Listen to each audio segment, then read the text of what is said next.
But now he's beginning to see that there is a wider neighborhood and a vaster amount of neighbors, and that scares the shit out of him. So what does he do? He punks up and cuts a deal. This is how he has been able to make these leaps and bounds in technology. You got to remember that there is an entity which we're going to get more deeply into. There is what we call the fallen lords. At least I call them the fallen lords. You can call them the Elohim, you can call them the fallen angels, and all the different names that they have for them. These are the fallen lords of light. And they do not like, you are nothing more than vegetables to be grown and processed, much like you saw it here. They took a piece of that for this movie. But it's much deeper than that. It's much more significant than this movie. They tried to give you a little bit more science fiction than science fact, but there's more science fact if you know where to look for it. Now, frequency warfare, or the electronic dissolution of memory and consciousness, was developed by the CIA immediately after Kennedy was assassinated. It was a project to create electronically controlled robot killers that were programmed to kill on demand. EDOM, EDOM, or the Edomites. EDOM means electronic distillation of memory.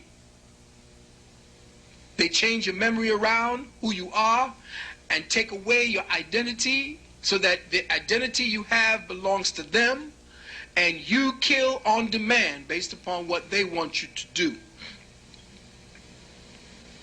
EDOM eliminates the memory of the individual or alters the memory of events that the individual was involved in. By electronically jamming the brain, the existing acetylcholine, and that's the part of the brain, that's the part of the essence that the brain secretes for your memory, the existing acetylcholine creates static which blocks both sight and sound. This method can be used to either block or erase the memory, or to slow it down so that events seem to happen after they actually occurred. So you have a delay of focusing in, and the chemistry that puts the picture of the experience into your memory bank is delayed. So in other words, you take a picture, they have made the solution, the picture is your experience. They've made a solution, or they've done something so that the solution that keeps that develops the negative, so to speak, they've delayed it so that the negative now takes so long to become part of your memory that you recognize that it ain't be like a month or a year from now that you think it just happened yesterday. So they have the ability to slow down the ability for you to even make a memory or even recall a memory. This is how deep they've gotten. Excuse me? Well, yeah, it's more of a kind of a condensed form of time manipulation, because it's not really time manipulation, it's time manipulation perception. Little difference, yeah.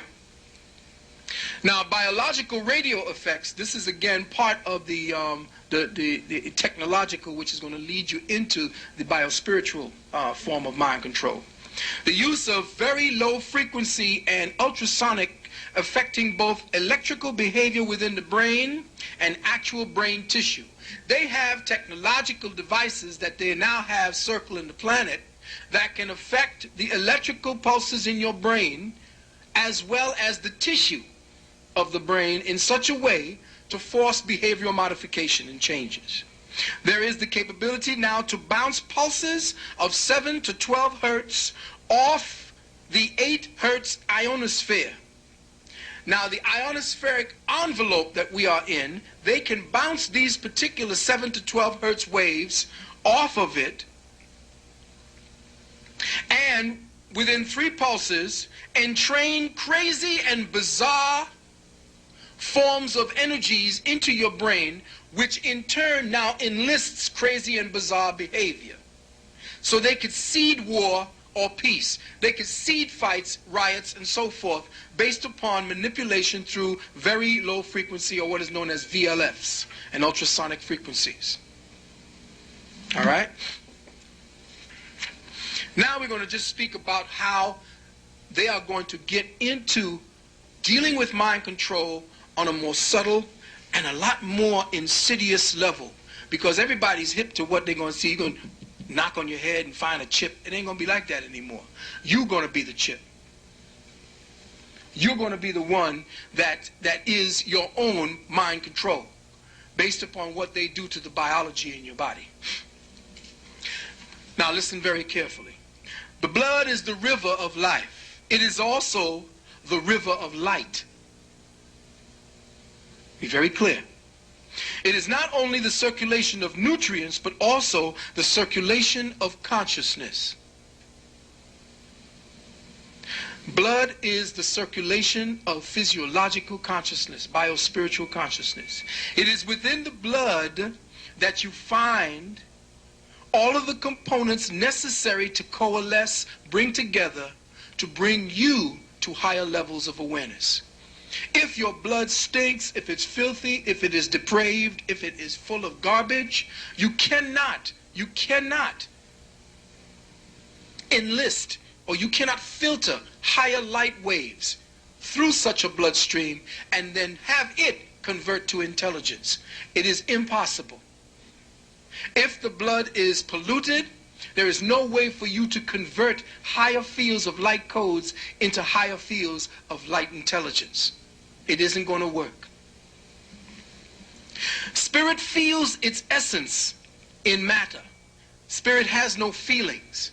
There is no feelings. Feelings puts matter in touch with spirit. So spirit needs matter to know what spirit is, to know what it is.